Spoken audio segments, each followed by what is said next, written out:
नीमच प्रदेश की सबसे बड़ी कृषि उपज मंडी विश्वव्यापी कोरोना महामारी व लॉकडाउन के चलते पिछले 1.5 माह से बंद है, जिसके चलते कृषि उपज मंडी टैक्स व राजस्व का बड़ा नुकसान हो रहा है। कृषि उपज मंडी निरीक्षक दिनेश कुमार जैन ने बताया कि कोरोना कर्फ्यू के चलते पिछले 1.5 माह से कृषि मंडी बंद है। इस कृषि उपज मंडी में प्रतिदिन 50 से 60 तरह की जिन्स आया करती है, जिसमें कई तरह की औषधियां जिन्स भी आती है और प्रतिदिन मंडी टैक्स के रूप में 20 लाख रुपए मंडी को राजस्व की आय होती है। और पिछले 1.5 माह से कोरोना महामारी के चलते मंडी बंद है। करीब 4 करोड़ रुपए का मंडी को राजस्व का नुकसान हो गया। प्रदेश की अन्य मंडियों की तुलना करें तो नीमच की मंडी सबसे बड़ी मंडी है। महत्वपूर्ण बात तो यह है कि नीमच कृषि उपज मंडी में कई प्रकार की औषधीय जिन्स भी आती है, जो कि अन्य मंडियों में इस प्रकार की औषधियां देखने को नहीं मिलेगी। वर्तमान समय में कोरोना कर्फ्यू के चलते मंडियां बंद है, जिसके चलते 2000 मजदूर परिवार भी बेरोजगार हो गए हैं, क्योंकि इन मजदूरों का परिवार इस मंडी के भरोसे ही चलता है। ऐसे में चाहे मंडी व्यापारी हो, तुलावटी हो, ठेला हम्माल हो, लोगों को परिवार चलाने में काफ़ी दिक्कतों का सामना करना पड़ रहा है। इस कोरोना महामारी ने सभी को ही तकलीफों में डाल दिया। नुकसान तो बहुत हुआ है, करोड़ों रुपए का नुकसान हुआ है, ये बात अलग है। मगर सवाल इस बात का है कि पूरे विश्व की एक महामारी कोरोना, जिसके तहत दुनिया भर के लोग मरे भी हैं, जिसके घर से कोई गमी हुई है उसकी वो जीव जानता है। हमने तो ये मंडियाँ पूरे प्रदेश में सभी ने बंद करी, प्रदेश में का पूरे देश में, पूरे विश्व में सभी जगह बड़े बड़े जगह सब हर चीज़ें बंद हुई है। तो इसको बंद करके तो लाखों की जानें बची, लाखों लोगों की जानें बचती है। 3000 आदमी रोज़ आता है एट ए टाइम यहाँ। तो हम ये सोचते हैं कि ये करोड़ों को राजस्व का नुकसान हुए, अलग बात है। मजदूरों की मजदूरी भी जाती है, लोगों का, ठेले वालों का भी पेट भरण पोषण नहीं होता है। सब समझते हैं भाई, किसानों को भी माल नहीं बेच पा रहा है कोई। ये सब तकलीफ़ें उस मौत के सामने बहुत कम है, नगण्य है।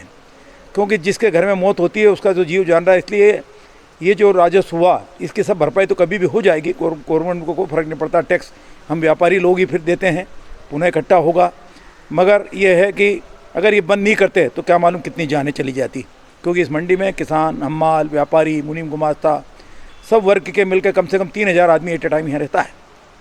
प्रतिदिन कितना रुपये राजस्व आता है और बात पे 1.5 माह में कितने करोड़ नुकसान हुआ? तो मंडी में कम से कम 10 करोड़ रुपए, 5 से 7 करोड़, 10 करोड़ रुपए रोज़ का माल आता है। 1.5% मंडी शुल्क बनता है और 5% का GST बनता है। मगर ये सब माल पृथ्वी पे से कहीं गया नहीं है। माल तो आगे पीछे किसानों के घर में पड़ा है, तो वो भी आएगा, व्यापार भी होगा, यही माल जाएगा। सब टैक्स मिलना ही, आज नहीं मिल पाया 1.5 महीने तो 1.5 महीने बाद मिलेगा। भाई माल तो जो पैदा हुआ किसान का हुआ ही है ना, इसकी भरपाई तो हम कर लेंगे। मगर इनको बंद करने से जो जानें बची, जो भी बीमारियों से बचे, वो एक बहुत बड़ी जीत हुई है और ये तय है। मगर थोड़ा सा शासन की इस टाइम पे अब की हिंदुस्तान के हमारे जो भी प्राइम मिनिस्टर हैं, जो इतना प्रयास करते हैं, उनका थोड़ा ध्यान चुनाव में जाने से, इसमें ध्यान नहीं जाने से भी हमें तकलीफ आई है कि हम इस देश में खाली ऑक्सीजन को तरस गए, जबकि हम विश्व के बहुत महान शक्ति, अपने आप को विश्व गुरु मानने वाले देश के अंदर ये हालत हुई कि हमारे पास ऑक्सीजन के सिलेंडर नहीं रहे। क्या तो हम उस मिसाइल का मुकाबला कर पाएंगे जो मिसाइल सामने चलेगी, जब हमारे पास ऑक्सीजन का सिलेंडर ही नहीं है?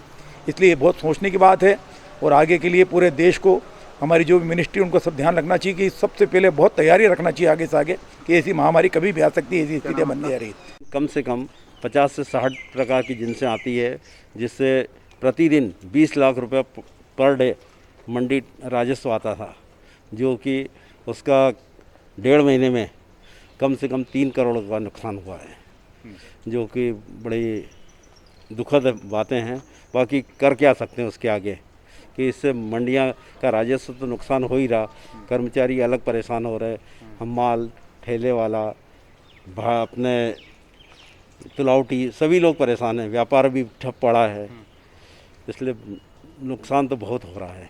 ये क्या कारण है? लॉकडाउन की बड़ी मार पड़ी मंडियों को? लॉकडाउन की मार तो अब शासन के ऊपर से ही वो है निर्देश, उसके हिसाब से तो काम करना ही पड़ेगा। क्योंकि इसमें पहले बीमारी केवल थी और इस बार बीमारी के साथ आदमी भी जा रहे हैं, इसलिए ये चीज़ें ज़्यादा दुखद हो रही है। किस तरह से मंडियों को नुकसान हो रहा है? अब मंडियों को राजस्व का नुकसान तो हो ही रहा है। इसमें अब मंडियों का, हाँ, जो मंडी टैक्स आना चाहिए आ ही नहीं रहा है, क्यों सौदा पत्रक की ऑनलाइन व्यवस्थाएं सरकार ने दी है, बाकी कोई गांव से आ नहीं रहे, गांव में भी संक्रमण फैला हुआ है। इसलिए ये अब आगे जैसी भी स्थिति होगी, सरकार जो भी निर्देश देगी उनका पालन किया जाएगा और मंडी को सुचारू चालू करने की कोशिश की जाएगी। पर डे करीब कितने रुपये आते हैं और नुकसान कितना टोटल? अब 20 लाख रुपए पर डे का मंडी फीस आ रही थी, तो कम से कम अभी ये कम 4 से 5 करोड़ रुपए का व्यापार होता था मंडी में, तो वो नुकसान तो हो ही रहा है, व्यापारियों को भी इससे हानि हो रही है। नीमच से दीपक खताबिया की ये रिपोर्ट।